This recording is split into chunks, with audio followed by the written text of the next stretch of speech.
Okay, good day. Sa mga BSE natin first year and BSc first year who are enrolled in BEM 103, Calculus 1, BEM. Okay, so more examples using power rule. If you look at number 108, no? But anyway, nandyan na sa inyo ang soft copy ng books natin. So, yan ang reference natin, no, for Calculus 1. Okay? So, find dy over dx. Each function can be differentiated using the rules developed in this section, but some algebra may be required beforehand. So, ang tanong dito, class, no, find dy over dx. Okay? So, how will you find? Ano ibig sabihin ng dy over dx? That is actually the derivative of y with respect to x, no? We read dy over dx is the derivative of y with respect to x. So you have to derive the given equation y equals x, no, x minus 1, x plus 1, no, x minus 1 times the quantity of x plus 1. Okay, so since we are using power rule, no, ang technique dito, class, no, wag na natin muna i-derive, no? Wag natin muna i-derive. We have to multiply muna x, no? Minus 1, x plus 1. How will you multiply this one? Kasi ang ibig sabihin nito, class, that is x minus the quantity of x minus 1 times the quantity of x plus 1. So, dapat marunong tayo mag-multiply ng mga expression. Okay? So, x minus 1 times x plus 1. How will you do that? Okay, so again, x times x, diba? That is x squared. Okay, so dito, actually positive yan, times negative, no? That is negative. So 1 times x is of course x. And then, sa baba na naman, no? Sa baba siya. Positive times positive, that is positive. So 1 times x is of course x. And then, positive times the negative is negative. So, 1 times 1 is 1. So, wala na, no? Then, after that, you add. No, i-add natin yan. So, x squared. No? X squared. So, bring down x squared. You follow? So, actually, may 0, no? So, bring down. I-add natin. Wala nang iba. X squared lang. No? So, x squared. And then, this will be, diba, ano ito? Negative x plus x will be 0x. Okay? Plus 0x. And then minus 1.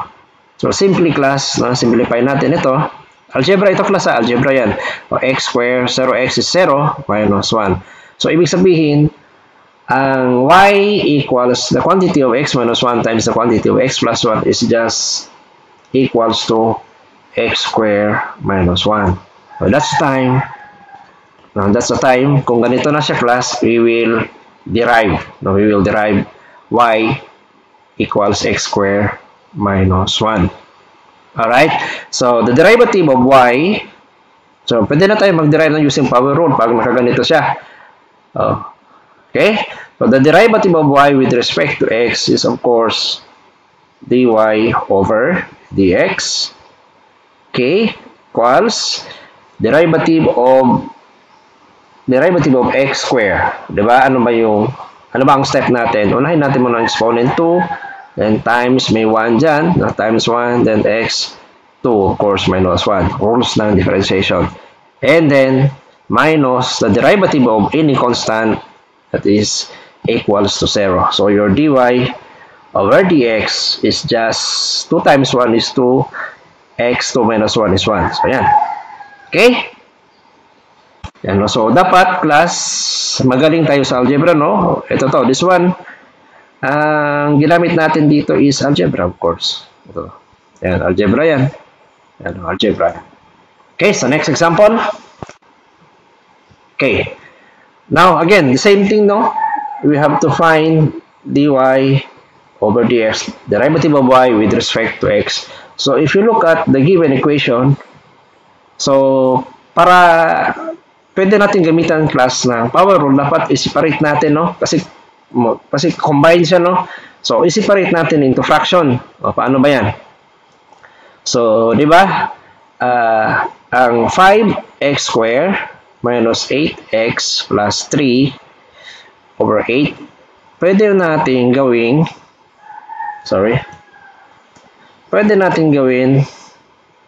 ano? Pwede natin i-separate yan. That is actually 5x square over 8. Can you follow? And then, of course, minus. Then, 8x over 8. Okay na? And then, next is plus 3 over 8. Okay, so simplifying. Hindi pa tayo nag-derive algebra ito, no?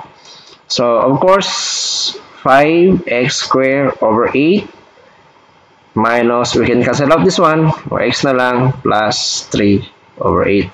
So, as you can see, separated na ang mga terms.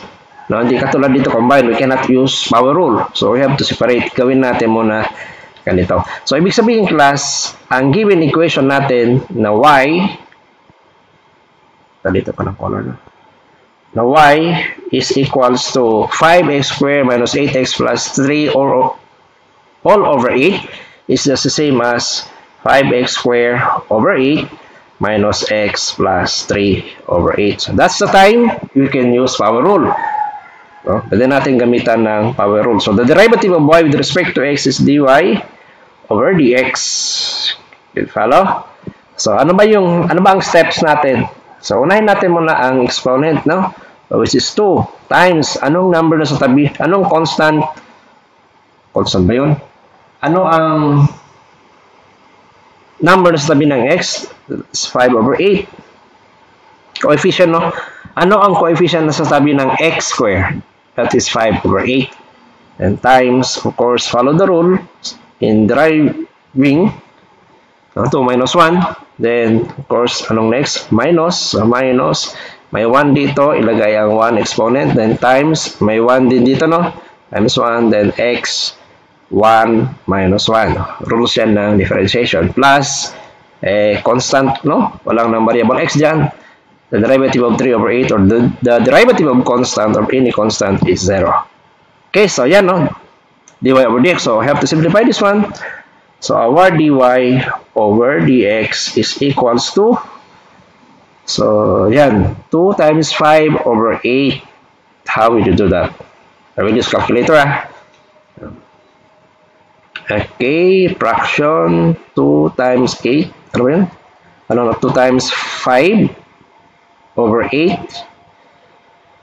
5 over 4. That is actually 5 over 4, di ba? Cancel out mo yung 2, may 4 ka dito kasi 2 over 4 is over 4. Yan.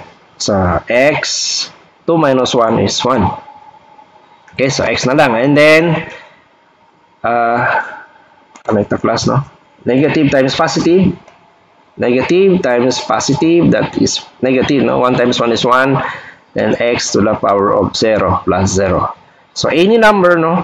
Any number, if the exponent is 0, that is equals to 1. So, okay, palitan ko ang deklaro, no? Our dy over dx is equals to 5 over 4x minus 1. Right? Again, ang ibig sabihin ng dy, ano ibig sabihin ng dy over dx natin? This is actually slope. Yan ang slope. Or sometimes tangent theta. Okay, next example. Ito na naman, no? You can find dy over dx. So, we are looking for the derivative of y with respect to x. Using power rule. Kasi napakaganda. Power rule, madali lang, no?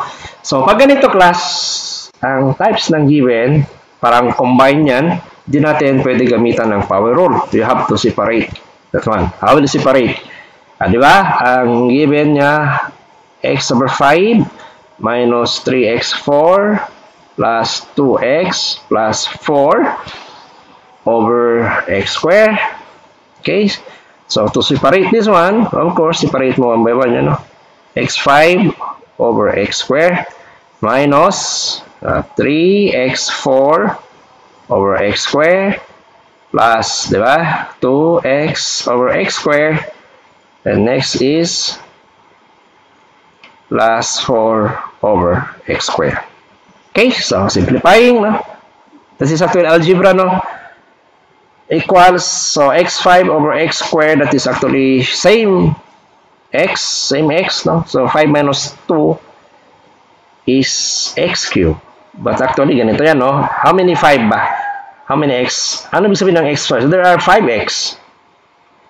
1, 2, 3, 4, 5. Diba? Then, x squared. Dalawa. So, you can cancel out. Sorry. You can cancel out. Pwede mag-cancel. So, ang naiwan is xxx, which is x cubed. So, ito na. X cubed. O, minus. Ano ba? 3x4 over x squared is just 3x squared. Can you follow? O, parang 4 minus 2 kasi they are the same ang base na x. The same ang base na x. Then subtract kasi division yun eh. Subtract the exponent. 4 minus 2 is 2. Okay, plus, ano, cancel natin. So, yan, no?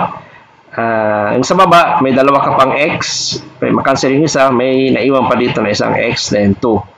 Then plus, of course, 4 over x squared. The next step is, we can use power rule if the variable x, dapat lahat ng variable nasa taas yan. So, itaas lang natin yung dalawa na to using reciprocal. Okay?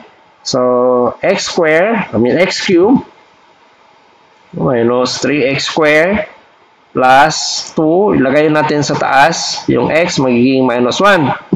And then plus 4. Lagay natin ng x squared. Diba? X squared sa baba yan. Lagay mo sa taas, magiging negative 2. So, that's the time you can use power rule. Diba? So, your y is equals to x cubed minus 3x squared plus 2x negative 1 plus 4x negative 2. Okay. So, the derivative. So dito class, pwede na tayo mag-derive, no? The derivative of y with respect to x is dy over dx is equals to, ang step natin, unahin ng exponent and times, anong coefficient or number na sa tabi ng x, that is of course 1, and x 3 minus 1. Alright? And then, minus, no? So, minus dito. So, unahin ng exponent 2, then times, anong number na sa tabi ng x? Coefficient, that is 3. And then x 2 minus 1. Okay. The next is plus. Plus what? Unahin natin ang exponent negative 1. Diba? Negative 1 times 2, then x negative 1, of course, minus 1. And then, next, okay, yung ito, no? Unahin natin muna, okay, plus, no? Plus yan, so plus. Unahin natin ang negative 2 times, anong coefficient or, anong coefficient or number na sa tabi ng x? That is 4, and then x negative 2 minus 1. That is the rules of differentiation. So after that, simplifying using your algebra. Okay? So, our dy over dx is just simply as, okay, 3 times 1, that is 3, x, 3 minus 1 is square. Okay, so negative times positive is negative, no? 2 times 3 is 6, then x, 2 minus 1 is x, 1, or x simply, no? And then positive times negative is negative. Okay, 2, then negative 1, x, no? Negative 1 minus 1, that is negative 2, plus what? Okay, so positive times negative. Sorry, palitan ko na lang ito, no? Okay, positive times negative is negative. So 2 times 4 is 8, then x negative 3. Alright, so pwede na ganyan. Kung gusto mong gawing positive ang exponent, simplify natin, no? Using reciprocal. Dy over dx is 3x squared minus 6x minus 2. Diba? Negative ito, lagay sa baba, magiging positive. O minus. Ito, negative, lagay sa baba, magiging positive. Then 8. So, yan ang answer ng dy over dx. So, given example. Okay, next example. Please. Ayan. Again, the same thing, no? We have to find dy over dx, the derivative of y with respect to x. If you look at the equation, that is in a radical form. Yan. So, ano bang pag-radical form? Of course, pag-radical form, you have to convert this one to exponential form. Kasali dyan ang 7, no? Ano ibig sabihin ng square root? Exponent 2. So, that's the time you can use power rule kasi naka-exponential na siya. So, your y, instead of square root of 7x, magiging ganito siya. 7x 1/2. So, dapat magaling tayo sa algebra.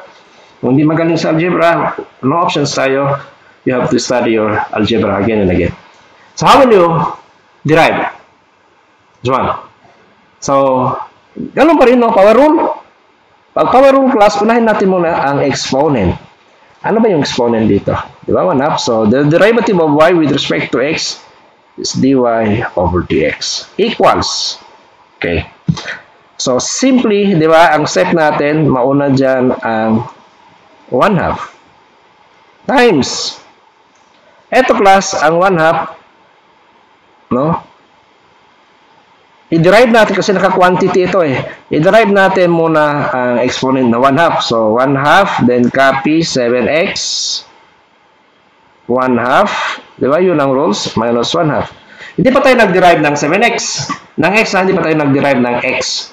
Ang nag-derive na lang natin dito ay yung naka-exponent siya ng 1/2. So, copy 1/2 and then close and open, then 7x, and then 1/2 minus 1. Times, galing actually class, pag may ganito na parenthesis, unahin muna natin i-derive sa labas, and then after that, papunta sa loob siya. So, after deriving ang exponent na 1/2, punta tayo na dito na sa loob siya, no? This one. Palitan ko ng color. Alright, this one. O, times lang natin yan, no? O, derivative of 7x. Derivative of 7x. How will you derive 7x? I-isolate ko, O, derivative ng 7x. Diba? Is equals to, diba? May 1 dyan. O, 1 times, anong number sa tabi ng x? Diba? 7. And then x. Then 1 minus 1. So, ibig sabihin that is 7x to the power of 0. Alright? So, derivative of 7x is 7x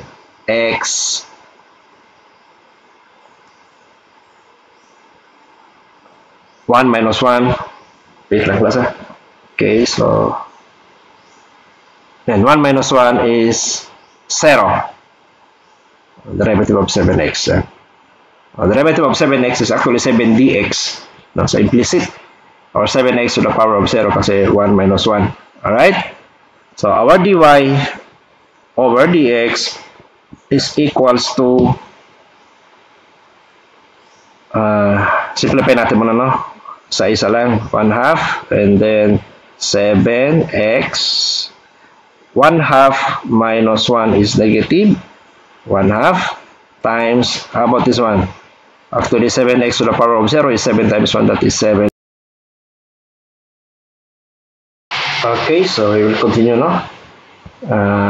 Derivative, find dy dx, which is y equals square root of 7x. So again, ang square root of 7x, ang square root of 7x, gagawin natin muna radical form into exponential form. So that is, no? Magiging, actually yan, no? 7x 1/2. Okay, so your y is equals to our y, no? Our y, instead of square root of 7x, magiging yan, 7x 1/2. Okay, so we have to derive, we have to find dy over dx. So derivative of y with respect to x, that is dy over dx. Okay, so nandito class ang variable x natin, no? Nasa sa loob siya ng close and open parenthesis. So, di ba 1/2 ito? Ang 1/2 exponent, kasali dyan ang 7. So, ganito ang pag-derive. Unahin natin muna, of course, ang 1/2. Di ba? Yun ang steps natin. Yan ang steps natin. Unahin ang exponent 1/2. Then, times natin. Anong number na sa tabi dito, class? Ng 7x. That is 1. Times 1. And then, kopya natin ang Of course, 7x, no? 7x, the whole 7x, no? 1 half and minus 1. Yan. Yan, class, ang na-derive natin is this one. Okay? So, hindi pa natin na-derive ang x. So, nasama yung x nandito, no? Pagkatapos, no, ng 1 half, ito na naman ang i-derive natin ang 7x. Times, or the derivative of 7x is actually 7x, or 7x to the power of 0, which is 7. Okay? Diba? O, derivative ng 7x, diba? May 1 dito. So, 1 yan, times, anong number na sa tabi ng x? 7. And then x, 1 minus 1. So, 1 times 7 is 7x to the power of 1 minus 1 is 0. So, 7 times, in number of the exponent is 0, that is equals to 1. So, 7 times 1 is 7, kaya 7 siya. Alright? Next is, you have to simplify. How will you simplify this one? We cannot multiply 7 dito sa 7s. Yan, kasi iba ito class, no? Nasa loob siya ng may exponent siya. Okay? Ang pwede lang natin i-multiply is 1 half times 1 times 7. Okay? So, your dy over dx is equals to 1 half times 1 is 1 half times 7 is 7 over 2. Diba? 7 over 2. And then times 7x. Of course, 1 half minus 1 is negative 1 half. Okay, so actually, pwede na ganyan, no? We cannot multiply, again, we cannot multiply 7 over 2 dito sa 7 kasi nasa loob siya ng exponent negative 1 half. Unless wala ito class, no? Pag wala ito, this one, pag wala ito class, so ibig sabihin, we can multiply 7 over 2 times 7, that's 49. So since meron ito exponent, we cannot multiply 7 over 2 times 7. Okay, so actually pwede na ganyan, no? So kung gusto mo gawing exponent, gawing positive ang kanyang exponent, ang dy over dx natin is equals to, yan. Okay, so diba the whole 7x, ang exponent is negative 1 half. Ilagay sa baba, no? 1 half. So magiging positive na. No? Sorry. Magiging positive na ang 1 half. So, kasali dyan ang 7. No? 7x. Okay, so ang naiwan dito class sa taas, 7 over 2. Or pwede, no? Pwede natin gawing, kung gusto mo, gawin natin dy over dx is equals to 7 over 2. Then, of course, ang exponent 1 half is square root. No? Square root of 7x. Okay? So, can you follow? Okay, next example. Tignan natin kung meron. This one.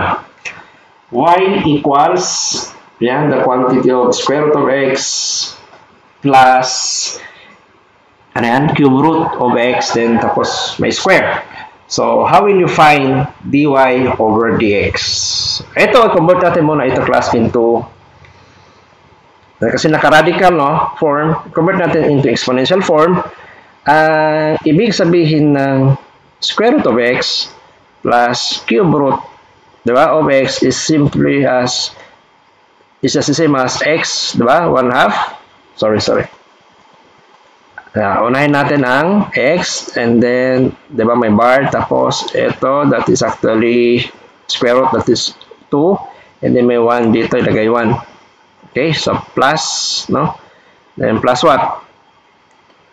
Plus, copy x, of course, lagyan ng bar, cube root 3, no? 3 sa baba, and then may 1 dito sa 1. Yan. So, ang ibig sabihin dito, class, na given equation, which is y equals, diba? Yan. So, ang square root of x natin is x 1 half plus what? X 1/3, then 2. So again, we are using power rule. So paano ba natin gawing power rule lang ganito? So ganito siya, no? Okay, derivative of y with respect to x is dy over dx. Derive na natin, no? Kasi naka exponential form na. equals. Of course, nandito yung x natin, tapos may exponent 2. So, ito ang unahin natin muna, ang 2. So, copy natin, kopya 2 times. Of course, di ba, may 1 dyan, so times 1. And then, copy the whole thing, x 1 half plus x 1 over 3, and then, of course, 2 minus 1. Di ba? Yan ang rules ng differentiation. Okay, so hindi pa natin na-derive ang x plus, no? Ito, hindi pa na-derive. O, i-derive na natin ito. So, times mo lang. Times natin. Times what? O, derivative of x to the power of 1 half. O, diba? Unahin natin ang exponent na 1 half times, lagyan ko lang dito. Okay. Times, anong number sa tabi ng x? Diba? 1, so 1. And then x 1 half minus 1.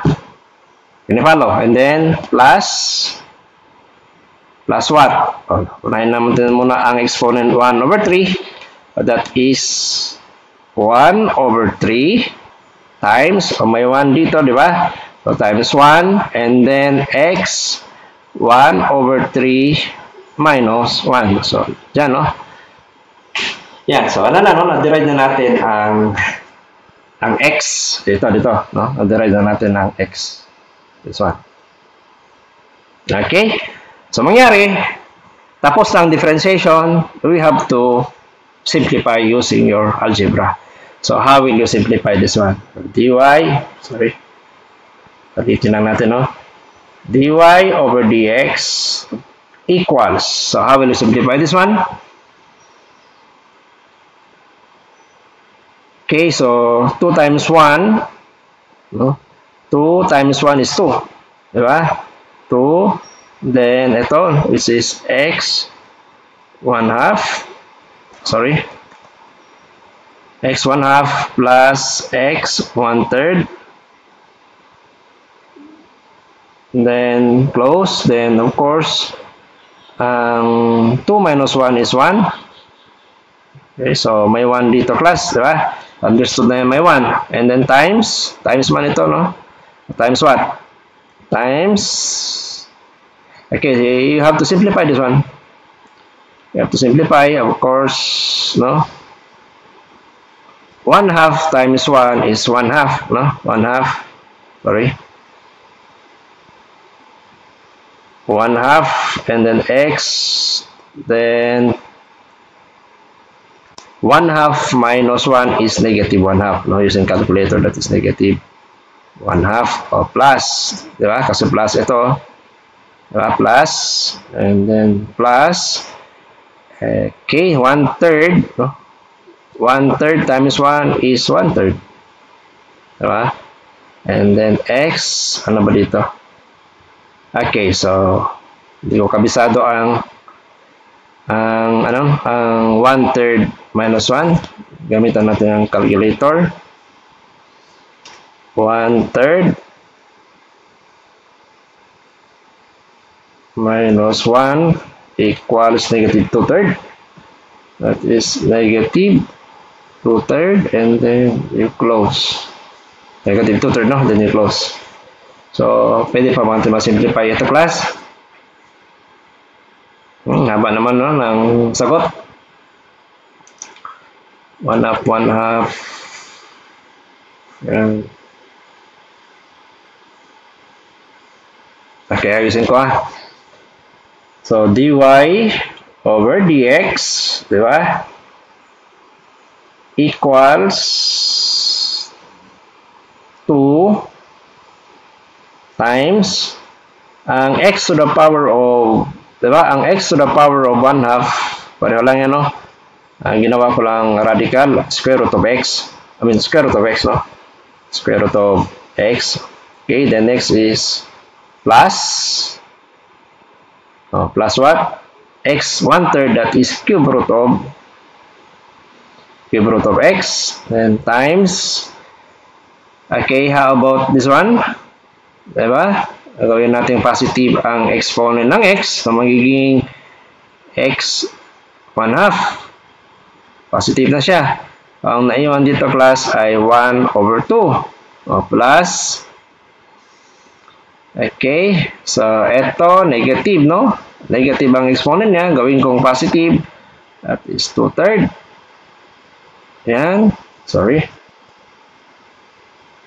2/3. And then, ang naiwan dito is 1/3. Then, close. Alright? So, gawin kong radical lahat, no? dy over dx is equals to 2 and square root of x plus cube root of x times 1 over 2. Ang x 1/2 is square root of x, diba? Plus 1 over 3 and then okay, x. Ang 3 natin sa baba class is actually yan, cube root yan, and then yung 2 is actually dito siya. Then close. So, pwede na ganyan, no? Okay, so yan. Okay, so keep on solving, no? Keep on solving problem like this one. Okay, so yan, no? Hanap muna tayo ng ibang example. Just continue, just keep going, no? Sa solving on finding dy over dx using power rule. Kung sa ibang exercises na hindi kaya, ito lang yung mga examples na binigay ko. Ulitin lang ng ulitin, class na ulitin lang. Ulitin nyo lang ng ulitin. Yun lang ang technique, no? Para ma-master natin ang differentiation techniques on using power rule. Okay, thank you for watching.